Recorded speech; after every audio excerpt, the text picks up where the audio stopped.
porque empezó en firme el cobro de 20 pesos por bolsas plásticas. Recordemos que esto hace parte de la reforma tributaria y también lo más importante, desestimular este uso para proteger el medio ambiente. Y está con nosotros en línea telefónica Luis Guillermo Murillo, ministro del Medio Ambiente. Bienvenido a Noticias Telemedellín Radio, ministro.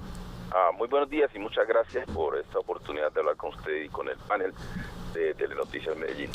Bueno, ministro, ¿cuál es el balance que hacen ustedes tras la implementación ya en firme de esta medida? Comenzó el día sábado, muchos incluso que ya salimos a mercar, vimos cómo se empieza a implementar, pero ¿cuál es el balance que hacen ustedes hasta ahora? Bueno, el balance es positivo. Yo creo que por ser un impuesto verde, es decir, un impuesto que no persigue realmente el recaudo, sino más bien el poder desincentivar comportamientos y mejorar comportamientos amigables con el ambiente, ha sido un impuesto bien recibido. La gente ha respondido bien, y lo que buscamos es que realmente se reduzca sustancialmente el uso de bolsas plásticas, que en el país alcanza cerca de 6 bolsas plásticas a la semana por persona.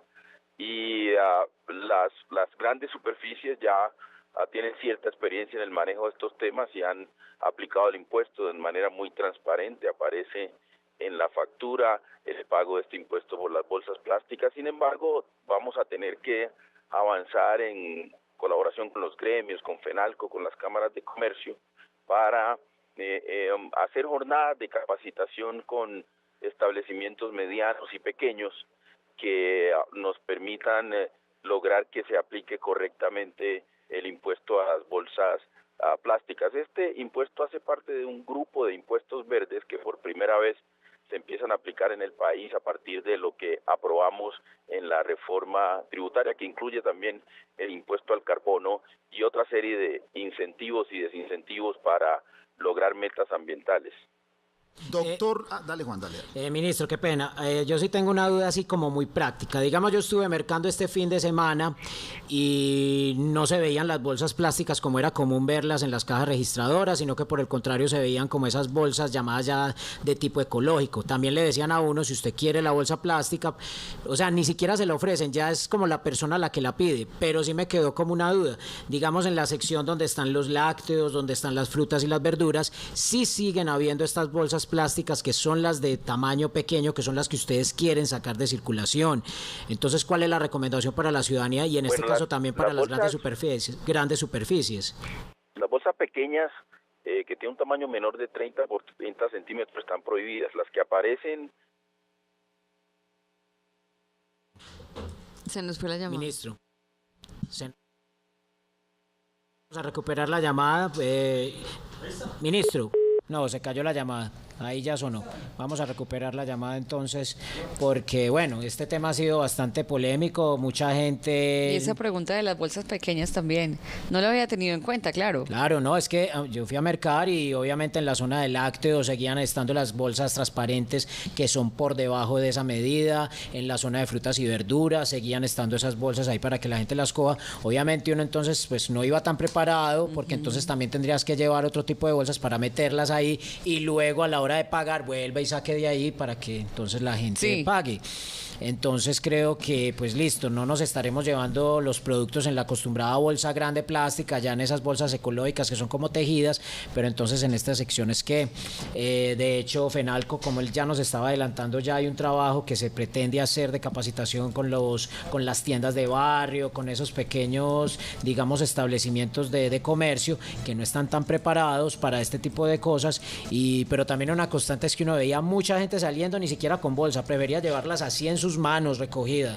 O sea, mucha gente no lo ve desde el punto de vista ecológico, sino también de ahorro. Dicen, no, yo que voy a pagar 20 pesos por una bolsa. Claro. Pero pues si uno lo ve desde el punto de vista ecológico, pues mejor que se la lleven las manos a que sigan llevando bolsas, porque es una realidad. Estamos en mora. Hay gente que me habla de que fue a Europa en el 2010, 2011 y no se ven esas bolsas desde hace muchos años en el mundo. Y acá seguíamos con eso. Cifras importantes. Ha dicho el ministro, el doctor Luis Gilberto Murillo, dos cosas claves. Hay que avanzar en la capacitación, en la formación y en la cultura ciudadana para desestimular el uso y la compra de estas bolsas. Mire, la formación y la capacitación con los gremios va a ser clave, porque ya por ahí ya van a llegar quejitas. No me cobraron 20 pesos y no 50 pesos. hay bolsas en productos y en áreas específicas de las grandes cadenas de supermercado. Pero mire lo que establece la ley 1819 del año 2016. Los establecimientos comerciales que entreguen bolsas cuya finalidad sea cargar o llevar productos vendidos a sus clientes deberán cobrar un impuesto desde el 1 de julio pasado, es decir, desde el sábado, de 20 pesos por cada bolsa, por cada bolsita. Esta tarifa de 20 pesos se incrementará, de acuerdo a este nuevo impuesto, 10 pesos cada año, de manera que para el año 2020 llegará a 50 pesos por bolsa. Este impuesto se cobrará a aquellas personas que opten por recibir bolsas plásticas, cuya finalidad sea cargar o llevar los productos adquiridos en establecimientos comerciales, incluyendo domicilios. Ahí tiene el ministro, el doctor Luis Gilberto. Bueno. El doctor Luis Gilberto, para que le retome la pregunta a su director. Bueno, ministro, hemos recuperado la comunicación por fortuna y bueno, estábamos con la dudita de las bolsas plásticas que siguen teniendo esas medidas pequeñas, pero que se ven en zonas específicas de los supermercados, como es la de verduras, la de los lácteos. ¿Qué pasa con esas bolsas entonces? Como les comentaba, a esas bolsas no se le aplica el impuesto, porque son bolsas, la que usted encuentra en el rollo de los almacenes en la zona de frutas, por ejemplo. Esas bolsas tienen un tamaño superior a 30 por 30 centímetros. De base tienen 30 centímetros, pero por lo general llegan a 40, 50 en la medida de lado. Esas bolsas no transportan sus productos desde el punto de pago hasta su casa, no se le aplica el impuesto, están exentas. Pero lo que con esas bolsas hay que hacer es reciclarlas para evitar que mal manejo y que lleguen realmente a mala disposición en el ambiente. Y lo que sí decimos es que las grandes superficies y todos los establecimientos comerciales deben ofrecer las bolsas plásticas como también otras opciones, porque es una decisión del ciudadano, del usuario, el que quiera tener un comportamiento ambiental amigable o no. Ahora bien, el que contamina, el que tiene un comportamiento ambiental que no es amigable, pues debe pagar, y por eso debe pagar el impuesto. Lo ideal es que con ese pago de impuestos lleve a la persona a dejar de usar este tipo de bolsas.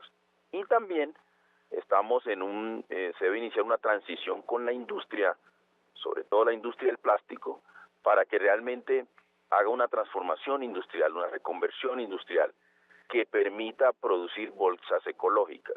Ya hay tecnologías para esto, ya se pueden producir bolsas basadas en cartón o en otros materiales que pueden solucionar este problema de fondo, porque lo cierto sí es que las bolsas plásticas generan demasiada contaminación y su impacto ambiental negativo es muy alto. Doctor Luis Gilberto Murillo Urrutia, ingeniero de minas, ministro, ¿cierto? Así es. ¿Y en Moscú? ¿Estudió usted en Moscú, señor? Es cierto. Sí. Una experiencia maravillosa, ¿no? Sí, claro que sí. Oiga, ministro, sabemos que usted va para Consejo de Gobierno con el presidente Juan Manuel Santos, pero rápidamente aquí desde la ciudad de Medellín. Ministro, hay que decirle también a la opinión pública que, claro, cuando uno reglamente y cobra un impuesto de estos, el mayor beneficio va a ser para el medio ambiente, de las generaciones presentes y de las futuras, porque yo creo que cultura ciudadana sí que vamos a tener que avanzar en esto, ministro. Es cierto, totalmente de acuerdo.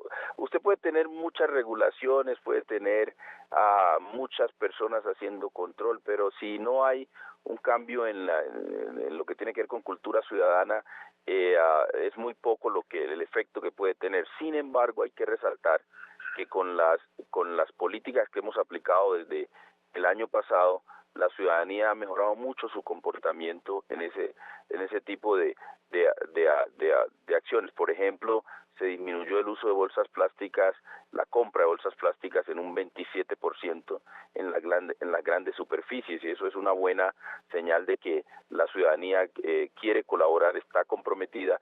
Y mire usted que es de los pocos impuestos que ha tenido un buen recibo, porque la ciudadanía ha entendido que es muy necesario para poder contribuirle a la salud ambiental del planeta. Acá Diana Higuita, nuestra compañera también aquí de cabina, tiene una pregunta que ha hecho también nuestros televidentes y oyentes relacionados con este tema. Ministro, buenos días. En las redes sociales nos preguntan y quieren saber a dónde va a ir el recaudo de las bolsas. Del impuesto. Muchas gracias por su pregunta. El recaudo de la bolsa va a nutrir las transferencias que recibe el Ministerio de Ambiente y el sector ambiental en general de parte del presupuesto nacional. Mire usted que en el año 2016 nosotros tuvimos una inversión de cerca de 3 billones de pesos de todo el sector ambiental, corporaciones, institutos, Ministerio de Ambiente.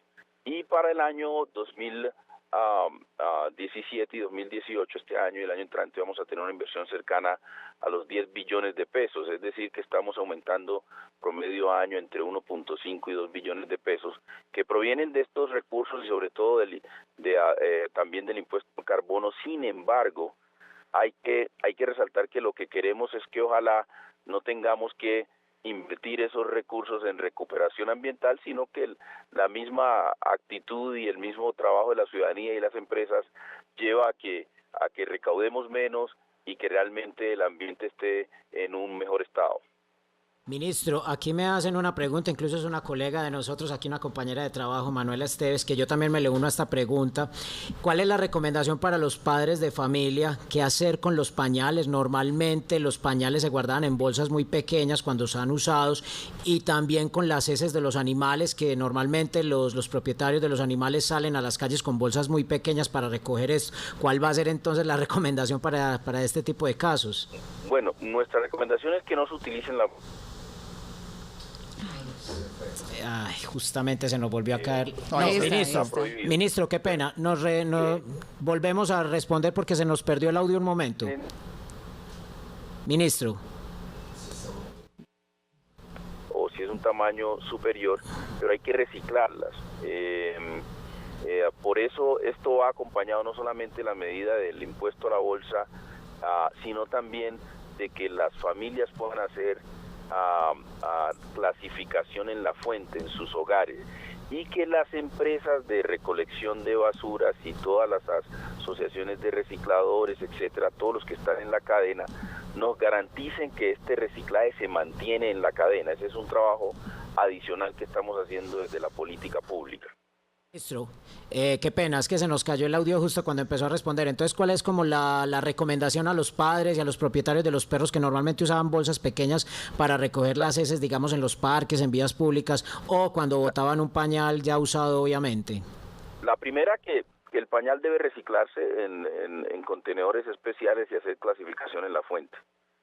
La segunda, que se pueden utilizar bolsas plásticas que tengan un tamaño superior a 30 por 30 centímetros, pero lo deseable es que no, lo deseable es que se puedan obtener, hay algunas bolsas que son bastante biodegradables, tienen un nivel alto de biodegradabilidad, y estas bolsas son bolsas basadas en cartón, pero con un revestimiento de un material que permite que sean impermeables. Estas bolsas todavía no son tan comunes en el mercado, todavía hay que ofrecerlas mucho más. Por eso la solución es hacer la clasificación en la fuente. Esto es adicional a las medidas relacionadas con las bolsas plásticas. Estamos trabajando en una estrategia de aumento del reciclaje en los hogares. El país tiene un nivel de reciclaje muy bajito, en promedio 17% de todos los residuos sólidos, basuras que se producen en el país se recicla, es demasiado bajo, y por eso es muy importante esta clasificación en la fuente, que incluye obviamente los pañales. En lo que tiene que ver con heces fecales de los perros, obviamente también esto tendría que utilizarse este tipo de bolsas que pueden ser biodegradables o bolsas que se pueden reciclar. Esas son soluciones que vamos a ir encontrando obviamente con el tiempo, pero lo importante es poder reducirlas sustancialmente. Bueno, hay más preguntas en nuestras redes sociales. La gente está algo inquieta porque hay algunos supermercados que cobran 50 pesos por la bolsa. Preguntan que si entonces deben rebajar este costo. Mire, esa es una decisión ya de las grandes superficies. ¿Qué hicimos nosotros con la resolución 668 del año pasado, que expedimos en marzo? Esa resolución exigía a las grandes superficies un plan de uso racional de las bolsas plásticas, y ese plan le daba la posibilidad de poder cobrar por la bolsa plástica para desestimular su uso. Pero no existía el impuesto. Algunas grandes superficies establecieron este cobro, y ya será una decisión de las grandes superficies si bajan este cobro para involucrar el impuesto, o al cobro de esta bolsa plástica suman el impuesto de los 20 pesos, y ese ya es algo que vamos a estar en discusiones con los gremios. gremios y con la industria para ver cuál es la mejor alternativa, pero es una decisión ya muy de tipo comercial de cada una de las grandes superficies. Lo que sí está claro, ministro, es que en la factura se debe ver el cobro, porque obviamente es un impuesto y se tiene que ver en la factura, no que lo cobren y no lo se vea en la factura. Eso es muy importante. Yo estuve recorriendo algunas grandes superficies y en mi factura aparecía, le dije, deme varias bolsas plásticas, quería tener la prueba.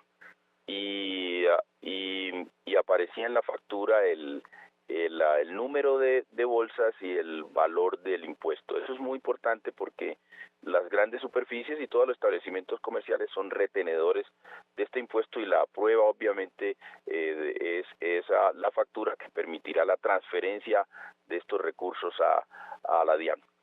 Doctor Luis Gilberto Murillo Urrutia, ministro de Medio Ambiente. Ministro, digamos que uno pensaría que de los grandes afectados en términos financieros y económicos sería la industria del plástico, que en Colombia, digamos, es una industria que ha ido creciendo en las últimas décadas. ¿A qué compromisos llegaron ustedes con ellos? Es decir, ¿cómo se va a trabajar por parte del gobierno e incentivando la cultura ciudadana a desestimular el uso de las bolsas plásticas? Pero ¿cuál es el real compromiso de esta industria? Mire, la industria nos ha colaborado mucho, sobre todo Acoplásticos y la Cámara Colombiana del Plástico. Todas estas campañas, lo que iniciamos el año pasado, la resolución 668, la hemos hecho con ellos y con las grandes superficies. Ha habido una voluntad muy importante y un compromiso muy importante. Lo que esto va a llevar es a que la industria haga realmente reconversión industrial, porque esto es un tema inclusive de connotaciones globales y les va a disminuir su competitividad si siguen produciendo en grandes cantidades bolsas que no son biodegradables. Y en ese sentido, lo que la industria, y ahí va a tener todo el apoyo del gobierno nacional, debe hacer un proceso, insisto, de reconversión para poder producir para poder llenar esta nueva franja del mercado que implica la producción de bolsas biodegradables para poder tener un comportamiento amigable con el ambiente.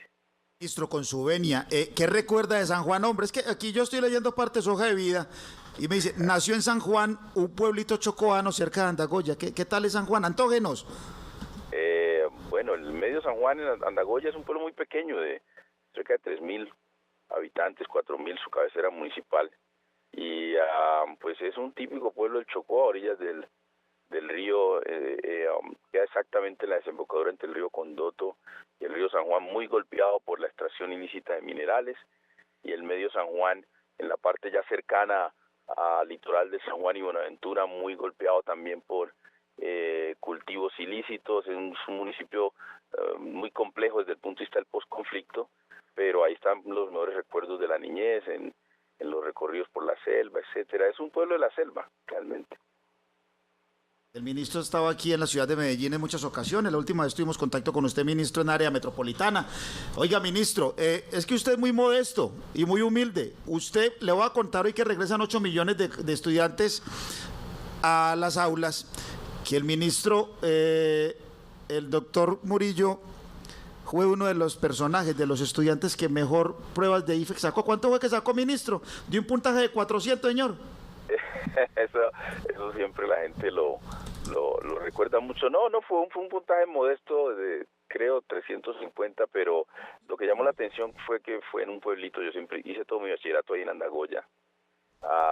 Pues sí, me dediqué a estudiar, y también el apoyo de unas tías en Cali que me enviaban libros para prepararme desde muy temprano para el examen del ISO. Yo soy de los que creo que sí hay gente que es muy inteligente, etcétera, pero lo importante es la dedicación y el sacrificio. Entonces, desde casi en esa época se hablaba de tercero de bachillerato, cuarto de bachillerato, quinto de bachillerato, cosas así. Entonces yo estaba en tercero de bachillerato y mi tía me dijo, eso es muy importante, empieza a prepararse desde ya, y me mandaba unos libros metodológicos, porque en esos exámenes es tan importante el conocimiento como la habilidad para responder las preguntas. Y entonces me entrené en las dos y me fue bien, afortunadamente, y eso me permitió que me ofrecieran del ICETEX 2 becas, una para estudiar en Alemania y otra para estudiar en Rusia, pero la de Rusia era más completa y pues mi familia no tenía cómo estudiarme, y salí a estudiar y y la primera vez que salí obviamente fue a través de la regional de Medellín, porque en Chocó había una seccional, no una regional. Entonces por primera vez conocí una ciudad, fui a Medellín, y después de Medellín fui a Medellín, nunca he sentido frío en una ciudad. Entonces llegué y era muy temprano ese vuelo de Quito a Medellín, y ahí sentí frío en Medellín, ¿no? De ahí salí a Bogotá, conocí Bogotá, y ahí salí a Moscú. Así que conocí primero Europa, recorriendo Europa, que realmente las ciudades colombianas, pero mi invitación a todos los estudiantes es a que estudien con mucha disciplina. Hoy es más fácil acceder a la información a través de Internet, y en lugar de hacer ocio en Internet hay que dedicarse realmente a conocer, porque ya no estamos compitiendo solo con los estudiantes de Bogotá o de Cali, sino que Medellín ya compite con las grandes urbes del mundo, y cada estudiante compite con los estudiantes en Indonesia, en Finlandia, en Washington. Así que hay que prepararse muy bien para un mundo que cada vez va a ser más globalizado y vamos a tener ciudadanos globales. Ministro, finalmente, no lo podemos dejar ir. ¿Hay alguna novedad de pronto que conozca ustedes del gobierno? Obviamente usted es una cartera muy ligada a este tema, sobre Belén de Bajirá. ¿Hay algo nuevo? Ahí van dando ese proceso. Yo creo que el ministro Rivera ha estado liderando el tema, que es de su cartera. Yo he estado más en los asuntos ambientales que tienen que ver con Belén de Bajirá, y obviamente muy informado sobre la aplicación de una decisión que se tomó en el marco de la ley, y esperamos que muy rápidamente se pueda avanzar en su implementación. Lo que yo he dicho es que no se puede usar este caso para generar divisiones y polarización entre dos pueblos como el de Chocó y el de Antioquia, que están íntimamente ligados, y yo creo que hay que hacerlo eso en el contexto de la ley. Si hay cuestionamientos, pues deben hacerse en el marco de lo que manda la Constitución, pero no generar animadversión ni de un lado ni del otro, porque estos son pueblos que tienen un destino común. Antioquia sin Chocó le quedaría muy difícil su desarrollo, porque es su salida al Pacífico, es su salida hacia Centroamérica. Al Chocó le quedaría muy difícil salir sin Antioquia, porque es su salida al resto del país. Pero además de eso tenemos mucho que aprender de Antioquia. Cuando yo fui gobernador le pedí a Sergio Fajardo, con quien trabajamos muy bien, ayuda de toda esa capacidad y liderazgo de Antioquia, y era muy común las visitas de los secretarios de despacho de Antioquia ayudándome con los secretarios de despacho del Chocó a solucionar problemas concretos en Chocó, y yo creo que ese marco de colaboración es el que debe caracterizar a estos dos pueblos. 6:49 de la mañana. Doctor Luis Gilberto Murillo Urrutia, bienvenido a Medellín, señor. ¿Cuándo visita nuestra mesa de trabajo? Yo voy casi, no sé a su mesa de trabajo, pero a Medellín voy casi cada 8 días. Yo creo que es el ministro que más prioridad le ha dado a Antioquia en términos ambientales. Puede preguntarle a los directores de Corantioquia, de Cornare, de Corpo Urabá, al mismo gobernador, con quien tenemos una agenda muy importante en materia ambiental. Yo he estado muy dedicado a los temas de Antioquia. El primer bosque de paz que lanzamos en el país, ya muy concreto, lo hicimos en el oriente antioqueño, en la vereda de Santana, en el municipio de Granada. Así que yo me siento muy orgulloso de que he estado muy conectado con Antioquia. Ministro Luis Gilberto Murillo, muchas gracias, ministro de Medio Ambiente, por haber estado aquí con nosotros en Noticias Telemedellín Radio. Hasta una próxima oportunidad y un feliz día.